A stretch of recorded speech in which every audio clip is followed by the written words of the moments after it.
निर्वाचन आयोग ने पश्चिम बंगाल के बारासात और मथुरापुर लोकसभा क्षेत्रों के एक एक बूथ पर फिर से मतदान कराने का आदेश दिया है।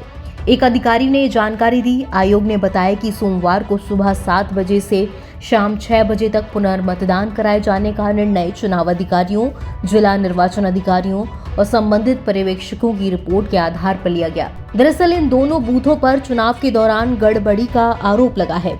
बारासात निर्वाचन क्षेत्र का बूथ देगंगा विधानसभा क्षेत्र के गदम्बाक्षी सरदार पारा एफपी स्कूल में है, जबकि मथुरापुर का बूथ काकद्वीप विधानसभा क्षेत्र में स्थित है। इस बीच बीजेपी ने निर्वाचन आयोग को पत्र लिखकर डायमंड हार्बर लोकसभा सीट के कई मतदान केंद्रों पर दोबारा मतदान कराए जाने की मांग की है। इन तमाम सीट पर 1 जून को अंतिम चरण में मतदान हुआ था। दरअसल आयोग से शिकायत करने के बाद पश्चिम बंगाल बीजेपी नेता शुभेंदु अधिकारी ने कहा कि चुनाव में गड़बड़ी का ऐसा ट्रेंड पहले बिहार और हरियाणा में देखने को मिला था। इस ट्रेंड को अब तृणमूल कांग्रेस ने भी अपना लिया है। उन्होंने कहा कि शनिवार को हमारे लगभग तमाम उम्मीदवारों को निशाना बनाया गया। राज्य पुलिस के वरिष्ठ अधिकारियों ने जानबूझकर केंद्रीय सशस्त्र पुलिस बल को निष्क्रिय रखा, खासकर डायमंड हार्बर में। टीएमसी कार्यकर्ताओं के हमले में एक पत्रकार समेत कई लोग घायल भी हुए हैं।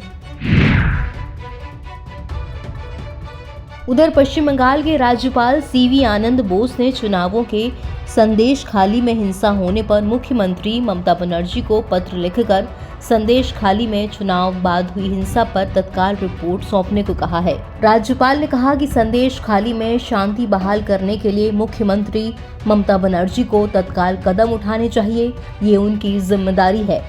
संदेश खाली इस साल की शुरुआत से चर्चा में बना हुआ है। जनवरी महीने में यहीं पर ईडी की टीम पर हमला हुआ था।